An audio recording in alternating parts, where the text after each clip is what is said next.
అందరూ ఎలా ఉన్నారు? ఓకే, ఇవాల్టి వీడియోలో జావాస్క్రిప్ట్లోని మ్యాథ్ ఆబ్జెక్ట్ గురించి మనం తెలుసుకుందాం. First one, random method. ఈ ర్యాండమ్ మెథడ్ ఏం చేస్తుందంటే 0 and 1 మధ్యలో ఉన్న ఏదైనా ఒక డెసిమల్ వాల్యూని జనరేట్ చేస్తుంది.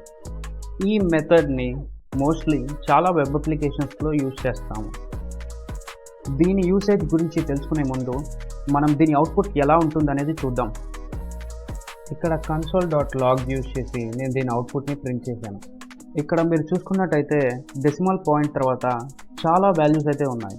అంతేకాకుండా ఇక్కడ నేను రన్ చేసిన ప్రతిసారి నాకు ఏదో ఒక డెసిమల్ వాల్యూ వస్తుంది between 0 and 1.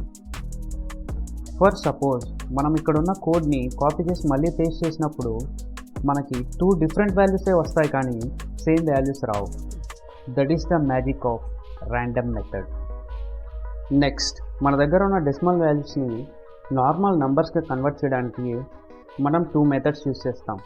That is floor and seal methods. Okay, ఇక్కడున్న ర్యాండమ్ మెథడ్కి మనం సీల్ మెథడ్ని యాడ్ చేస్తే మనకు అవుట్పుట్ ఏమొస్తుందంటే 1. ఎందుకంటే ఇక్కడ ర్యాండమ్ మెథడ్ నుంచి వచ్చిన డెసిమల్ వాల్యూని సీల్ మెథడ్ 1కి అడ్జస్ట్ చేస్తుంది. సో అందుకే అవుట్పుట్ మనకు 1 వస్తుంది. అంతేకాకుండా మనం ఈ కోడ్ ఎన్నిసార్లు రన్ చేసినా కూడా మనకు సీల్ అవుట్పుట్ మాత్రం 1 వస్తుంది.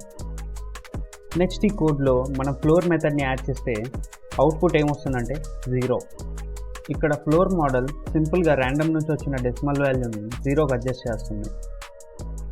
ఈ సీల్ ఇంకా ఫ్లోర్ గురించి సింపుల్గా అర్థం చేసుకోవడానికి మనం కొన్ని ప్రాక్టికల్స్ అయితే చేద్దాం. ఫస్ట్ నేను ఈ కోడ్ని కాపీ చేసుకుంటున్నాను. ఇంకా రిమైనింగ్ కోడ్ మొత్తం కామెంట్స్లో పెట్టేస్తున్నా. ఫస్ట్ ఈ ఫ్లోర్ విషయానికి వస్తే నేను ఫస్ట్ 3.5 అనే వాల్యూ ఇస్తే మనకు 3 అనే వాల్యూ ఇచ్చింది. నెక్స్ట్ 5.5 ఇస్తే 5 అనే వాల్యూ ఇచ్చింది. 5.9 ఇచ్చినా 5 వచ్చింది. అంటే ఇక్కడ ఫ్లోర్ విషయంలో డెసిమల్ పాయింట్ తర్వాత ఎంత పెద్ద వాల్యూ ఉన్నా అది లెక్కలోకి రాదు. ఇప్పుడు సేమ్ అలానే సీల్ విషయానికి వస్తే డెసిమల్ పాయింట్ తర్వాత 0 కాకుండా ఎంత చిన్న వాల్యూ ఉన్నా కూడా +1 యాడ్ అవుతుంది. 9.9 ఇస్తే 10 వచ్చింది. 3.5 ఇస్తే 4 వచ్చింది. అందుకే ప్రీవియస్ కోడ్లో ర్యాండమ్ మెథడ్ జనరేట్ చేసిన డెసిమల్ వాల్యూస్ అన్నీ 0 and 1 మధ్యలో ఉండడం వల్ల వాటి యొక్క సీల్ వాల్యూ ఎప్పుడు 1 అవుతుంది. అలానే వాటి యొక్క ఫ్లోర్ వాల్యూ ఎప్పుడు 0 అవుతుంది.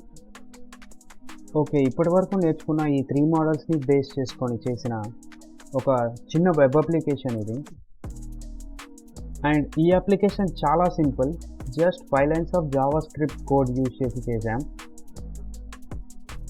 ఈ అప్లికేషన్లో జస్ట్ పిక్ ద ఫైటర్ అనే బటన్ని క్లిక్ చేస్తే ఏదో ఒక ర్యాండమ్ యానిమల్ ఎమోజీస్ని అవుట్పుట్గా ఇస్తుంది. చాలా సింపుల్ ఇది. ఈ అప్లికేషన్ గురించి ఇంకా ఇండెప్త్గా తెలుసుకోవాలని అనుకుంటే జస్ట్ కింద కామెంట్లో ఇంట్రెస్టెడ్ అని టైప్ చేస్తే నేను డెఫినెట్లీ నెక్స్ట్ వీడియో దీని మీదే చేస్తాను.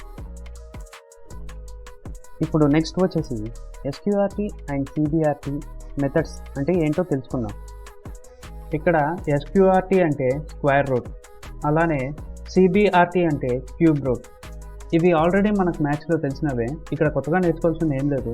SQRTని యూజ్ చేసి ఒక నంబర్ యొక్క స్క్వేర్ రూట్ వాల్యూని కనుక్కుంటాం. అలానే CBRTని యూజ్ చేసి క్యూబ్ రూట్ వాల్యూని కనుక్కుంటాం.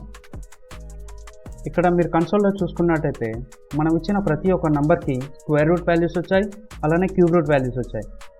ఇక్కడ క్యూబ్ రూట్లో 27 ఇస్తే 3 వచ్చింది. 16 ఇస్తే 2.51, అలానే 8 ఇస్తే 2 వచ్చింది. ఫర్ సపోజ్ మనం స్క్వేర్ రూట్లో ఎప్పుడైతే నెగిటివ్ వాల్యూస్ ఇస్తామో మనకు అవుట్పుట్ nan అని వస్తుంది. nan అంటే నాట్ ఏ నంబర్.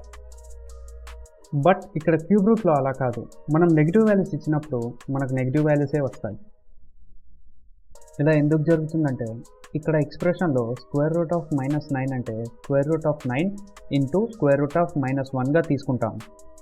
ఇక్కడ √-1 అనేది ఇమాజినరీ పార్ట్ అన్నమాట.